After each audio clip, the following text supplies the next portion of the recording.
नमस्कार दोस्तों, मैं Virat sir super word classes में आपका अभिनंदन, वंदन और स्वागत करते हैं। मित्रों, हम लोग इतिहास में ब्लैक होल की घटना पढ़ चुके थे और ब्लैक होल की घटना पढ़ने के बाद जो अगला चैप्टर है वो चैप्टर हमारा है प्लासी का युद्ध। तो अब हम प्लासी के युद्ध पे बात करने जा रहे हैं। अब बड़ा ही बेहतरीन ढंग से प्लासी क्लास हम पढ़ाएंगे। जरा समझिएगा कि प्लासी के युद्ध में क्या क्या हमें पढ़ाना है। तो बेटा, प्लासी का युद्ध हम डालने जा रहे हैं। जरा समझिएगा प्लासी का युद्ध, जरा समझिएगा प्लासी का युद्ध, प्लासी का युद्ध। अगर प्लासी के युद्ध की बात किया जाए तो प्लासी का युद्ध किस सन में हुआ था, यह सबसे पहला क्वेश्चन है। तो प्लासी का युद्ध जो हुआ था वो हुआ था 23 जून को, 23 जून 1756 नहीं बेटा, यह होता है 57। जरा समझिएगा कि 56 में ब्लैक होल था। तो प्लासी का युद्ध 23 जून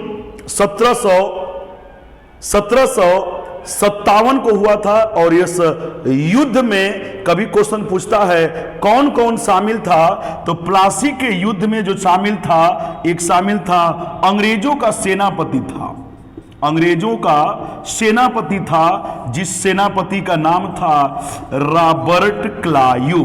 क्या नाम था? Robert Clive. तो अंग्रेजों का सेनापति था जिसका नाम था रॉबर्ट क्लायू। और दूसरे तरफ थे बंगाल का नवाब, और जो बंगाल के नवाब थे उनका नाम था सिराज उद दौला। क्या नाम था? सिराज उद दौला। तो प्लासी के युद्ध में बंगाल का नवाब सिराज उद दौला और एक तरफ है अंग्रेजी कंपनी का सेनापति, इनका नाम है रॉबर्ट क्लायू। कहा जाता है कि रॉबर्ट क्लायू प्लासी के युद्ध में मात्र 3000 की सेना लेकर के आया था और सिराजुद्दौला जो है 50,000 की सेना लेकर के आया था। फिर भी सिराजुद्दौला की हार होती है। जरा समझिएगा मेरे मैटर को फिर से कि प्लासी के युद्ध में ईस्ट इंडिया कंपनी का सेनापति रॉबर्ट क्लायू 3000 की सेना लेकर के आया और नवाब सिराजुद्दौला के पास 50,000 की सेना थी। फिर भी नवाब सिराजुद्दौला हार गया। ये कैसे हार गया, इस घटना को जरा समझिएगा बेटा। कहा गया कि रॉबर्ट क्लायू जब मद्रास से चला था बंगाल की तरफ 3000 की सेना लेकर, तो वो आया तो सबसे पहले नवाब से समझौता किया था, जिस संधि का नाम पड़ा था अलीनगर की संधि। मेरे पिछले लेक्चर में इस बात को हमने पढ़ा दिया है कि अलीनगर की संधि हुई थी और अलीनगर की संधि में वह नवाब सिराजुद्दौला से अधिकार मांगता है, माफी ओफी मांगता है और उसी संधि के द्वारा बंगाल में यह सिराजुद्दौला के विरोधियों को ढूंढता है। तो कहा गया सिराजुद्दौला का एक सबसे बड़ा विरोधी मिल गया, सिराजुद्दौला का सेनापति, और उस सेनापति का नाम था बेटा, जरा समझिएगा कि उस सेनापति का नाम था मीर जाफर। क्या नाम था? मीर जाफर। ढेर सारे मीर जाफर के साथ साथ ढेर सारे लोग जो है रॉबर्ट क्लायू का साथ दे रहे हैं। नवाब जो सिराजुद्दौला है उसका साथ छोड़ करके रॉबर्ट क्लायू का साथ दे रहे हैं। ऐसे कई लोग थे। मानिक चंद्र साहब थे, वहां का एक नंबर का जो है बैंकर टाइप के लोग थे, इनके पास सबसे ज्यादा धन था। कहा गया कि घसीटी बेगम भी थी, मानिक चंद्र थे, राय दुर्लभ था। ऐसे कई लोग जो है इनके विरोध में खड़ा हुए, रॉबर्ट क्लायू का साथ दिए और सिराजुद्दौला के विरोध में खड़ा हुए। लेकिन सिराजुद्दौला को तकलीफ तब हुई बेटा जब उसका सेनापति अंग्रेजों से मिल गया है। यह सेनापति ने प्लासी के युद्ध को हरवा दिया। जरा समझिएगा, तो सेनापति मीर जाफर और रॉबर्ट क्लायू के बीच में जो बात हुआ था वो बात पैसे का नहीं हुआ था। रॉबर्ट क्लायू ने मीर जाफर के सामने एक प्रस्ताव रखा था कि बंगाल का नवाब बनना चाहते हो क्या? तो बंगाल के नवाब बनने के लिए जो है मीर जाफर ने बहुत पहले से जो है सपना देख रहा था बंगाल का नवाब बनने का। एक ऐसा मौका अंग्रेजों ने दिया कि अपने नवाब को मारने के बाद यह बंगाल का नवाब बन सकता है। इसके चक्कर में जो है प्लासी के युद्ध में यह गद्दार ने अपने नवाब के साथ गद्दारी किया, मीर जाफर। कहा गया कि मीर जाफर गद्दारी करता है, लेकिन यह बात नवाब सिराजुद्दौला को पता नहीं चलता है और प्लासी के युद्ध में सारी सेना खड़ी है। तो बेटा क्वेश्चन पूछता है कि रॉबर्ट क्लाइव का साथ प्लासी के युद्ध में कौन एक और अंग्रेज दे रहा है? तो रॉबर्ट क्लाइव का साथ एक और अंग्रेज दे रहा है, जिस अंग्रेज का नाम है वाटसन। यह भी एक अंग्रेज है जो रॉबर्ट क्लाइव का साथ दे रहा है, सहयोगी के रूप में है। दूसरी बात है कि सिराजुद्दौला की तरफ से कौन कौन लोग गए हैं प्लासी के मैदान में? तो सिराजुद्दौला का सेनापति था मीर जाफर, और मीर जाफर का एक बेटा था, मीर जाफर का एक बेटा था जिसका नाम था मिरर। कहीं कहीं मिरर लिखता है, कहीं कहीं मिरर लिखता है। तो मीर जाफर का एक बेटा था जिसका नाम था मिरर, और कहा जाता है कि इस सिराजुद्दौला की सेना में 2 हिंदू राजा भी शामिल हुए थे। ध्यान दीजिएगा, सिराजुद्दौला की सेना में 2 हिंदू राजा भी शामिल हुए थे, और उस हिंदू राजा का नाम था, ध्यान दीजिएगा, मोहन लाल। राजा का नाम था मोहन लाल, और दूसरे का नाम था मीर मदान। मीर मदान। तो मोहन लाल और मीर मदान 2 हिंदू राजा भी प्लासी के युद्ध में नवाब सिराजुद्दौला का साथ दे रहे हैं। जरा इसे भी समझिएगा। आगे समझने की बात क्या है बेटा कि मोहन लाल मीर मदान बड़ा ईमानदारी से लड़ रहे हैं, लेकिन जब युद्ध प्रारंभ हुआ तो मीर जाफर की तलवार जो है अंग्रेजों के प्रति चल नहीं रही है।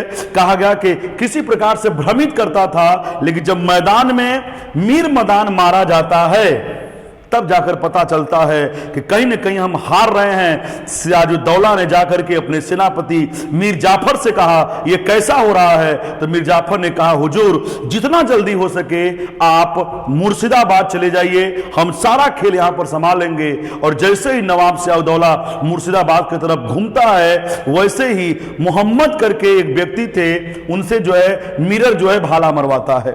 मोहम्मद बेग नाम था उनका, और मोहम्मद नामक बेग व्यक्ति से जो है मोहम्मद बेग नाम के एक व्यक्ति थे, और मोहम्मद बेग नाम के व्यक्ति जो है भाला मारते हैं, और भाला मारने के बाद नवाब सिराजुद्दौला जो है धरती पे गिरता है।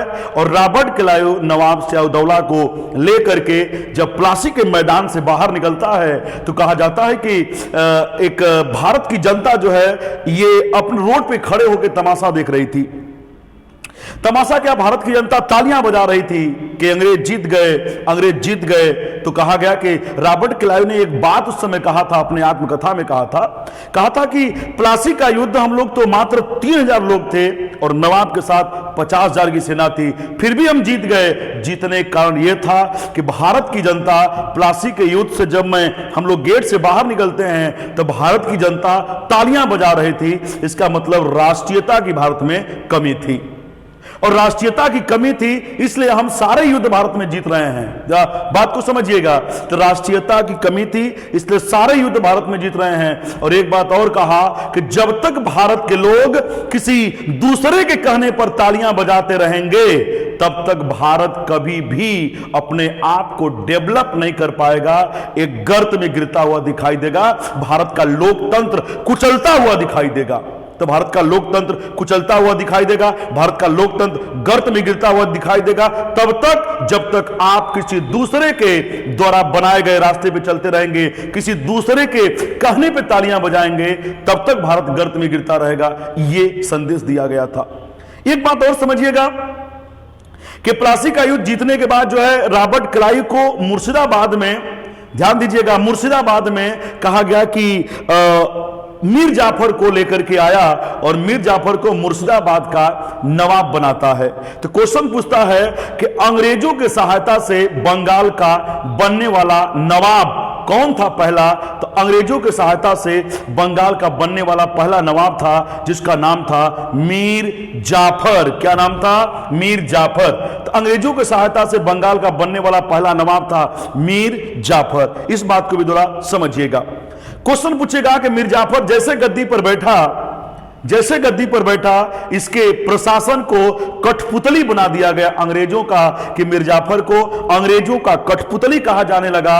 और मुर्शिदाबाद के लोग जो है इस मीर जाफर को नवाब के रूप में न देख करके इसे एक कहावत में, अपने यहां लोग कहावत कहते थे कि जो मीर जाफर है ये रॉबर्ट क्लाइव का गधा या गीदड़ है। तो कभी क्वेश्चन पूछेगा कि रॉबर्ट क्लाइव का गधा या गीदड़ बंगाल के किस नवाब को कहा जाता है, तो वो है मीर जाफर। एक बात इस समझिएगा। दूसरी बात समझिएगा कि प्लासी का युद्ध जब रॉबर्ट क्लाइव जीत जाता है तो रॉबर्ट क्लाइव का कलकत्ता में फंक्शन होता है, और फंक्शन के चक्कर में रॉबर्ट क्लाइव को तमाम प्रकार की उपाधियां दी जाती हैं कि यह तो हमारा स्वर्ग से आया हुआ सेनापति है कि 3000 सेना लेकर 50,000 सेना को हरा दिया। तो कभी क्वेश्चन पूछेगा बंगाल के किस गवर्नर को स्वर्ग से आया हुआ सेनापति कहा गया? कोई आया कह दिया कि रॉबर्ट क्लाइव तो यह बंगाल का गवर्नर है, तो कहा गया इसी से बंगाल में गवर्नर का पद शुरू होता है। तो कभी क्वेश्चन पूछेगा किस युद्ध से बंगाल का गवर्नर का पद आया, तो कहा गया कि बंगाल का गवर्नर का जो पद आता है बेटा वह किस युद्ध से आता है, तो प्लासी के युद्ध से आता है। क्लियर है? तो बंगाल का पहला गवर्नर भी रॉबर्ट क्लाइव को बनाया जाता है। तो बेटा इसमें थोड़ा सा और बात को समझिएगा, बड़ी शानदार बात करने जा रहे हैं कि प्लासी किस नदी के तट पर है। तो प्लासी जो है बेटा भागीरथी नदी कह सकते हैं।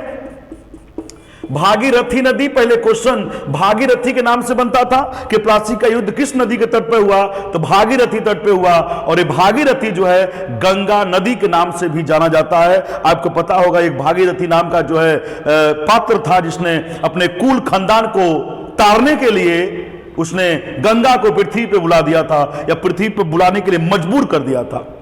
जरा इस बात को भी समझिएगा। आगे थोड़ा समझिएगा बेटा कि भागीरथी के नदी के तट पे प्लासी का युद्ध हुआ।